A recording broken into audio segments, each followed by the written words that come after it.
Ever wondered how to make the perfect dum biryani at home? Let me take you on a journey through the exquisite world of Indian cuisine. Our destination? The flavorful and aromatic universe of dum biryani. Originating from the royal kitchens of the Mughal Empire, biryani has become a beloved dish around the world. There are myriad versions of biryani, each with its unique charm. From the fragrant Lucknowi biryani to the spicy Hyderabadi biryani, the variety is vast. But the star of the show today is the dum biryani. Dum biryani stands out with its distinct cooking method. Dum refers to breathing in, and in the culinary world it implies a cooking technique where food is cooked over a slow fire, allowing the ingredients to inhale the flavors and create a symphony of taste. So are you ready to embark on this culinary journey? Let's dive into the art of making the perfect dum biryani at home. The magic of dum biryani begins with its ingredients. Our first and most crucial component is the rice. Basmati is the preferred choice, renowned for its long grains and fragrant aroma. It lends the biryani its signature fluffy and non-sticky texture. Next, we have the star of the show, the meat. Traditionally, mutton or chicken is used, but you can opt for your preferred protein. What's essential is that the meat is tender and juicy to ensure a flavorful biryani. Now let's talk about the spices. A symphony of flavors will need cloves, cardamom, cinnamon, black pepper, and star anise. These spices infuse the biryani with a distinct and authentic taste. To garnish, we use golden fried onions, mint, and coriander leaves. These not only add a pop of color but also enhance the overall flavor profile.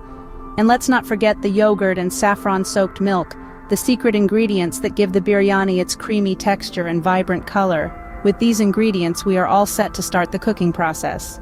The first step in making dum biryani is preparing the rice and the meat. Let's start with the rice. You'll want to wash it gently under cold running water. Not one, not two, but 3 times. This will help to remove the extra starch and prevent the grains from sticking together. Once your rice is squeaky clean, it's time to let it soak. Allow it to rest in a bowl of water for about 30 minutes. This soaking process is vital, as it helps the rice to expand to its maximum length. While the rice is enjoying its soak, we shift our attention to the meat. It's time to introduce our meat to some flavor. This is where the magic of marination comes in. A blend of yogurt, ginger garlic paste, and a medley of spices will be our potion for this.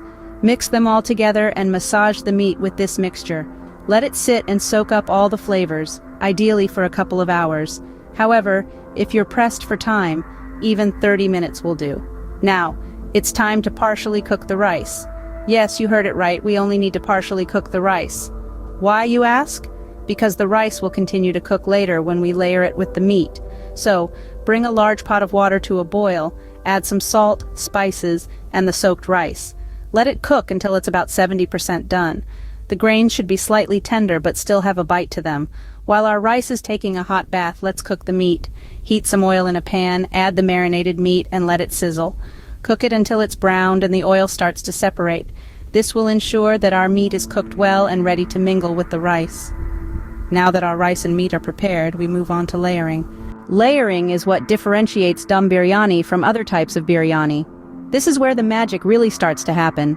The first step is to take a heavy-bottomed pot, preferably a handi or a Dutch oven. This pot is going to be your canvas, where you create layers of flavors that will eventually become the masterpiece that is dum biryani. Start by spreading a layer of the partially cooked rice at the bottom of the pot. This is going to act as a base for the biryani. On top of this, add a generous layer of the marinated meat. The meat should be well coated in the marinade, brimming with spices and yogurt, partly cooked, and oozing with juicy flavors. Now it's time to add another layer of the partially cooked rice. The rice and meat are layered in such a way to ensure that the flavors are evenly distributed throughout the biryani. Continue this process, alternating between the rice and meat until you've used all your ingredients. The topmost layer should always be rice. Next, you sprinkle some fried onions, mint, coriander, and a few dollops of ghee or clarified butter over the top layer. This not only adds an extra layer of flavor, but also gives the biryani its signature aroma. Now, onto the most crucial part of making dum biryani, sealing the pot. You want to trap all the steam inside the pot to ensure the dum cooking process. For this, you can use a simple dough made from flour and water. Roll it into a long rope and stick it around the rim of the pot, then place the lid on top, pressing it down to create a tight seal. Finally, it's time to cook the biryani on a low heat. This slow cooking process allows the flavors to meld together and penetrate deep into the rice and meat. It's a slow dance of flavors, creating a symphony that tantalizes your taste buds.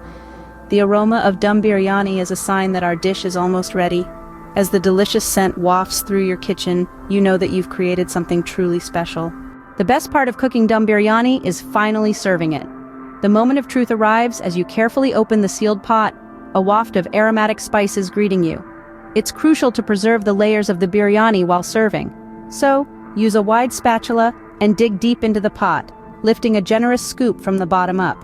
This way, each plate gets an even mix of the flavorful rice and succulent meat. Garnishing is the final touch that adds to the visual appeal of the dish. Sprinkle some fried onions, fresh coriander, and a squeeze of lemon. Now isn't that a sight for sore eyes? Dum biryani is a rich and hearty dish, and it pairs beautifully with a cool raita or a tangy pickle. You could also serve it with a side of boiled eggs or a simple salad. And that's how you make the perfect dum biryani at home. Enjoy this royal feast.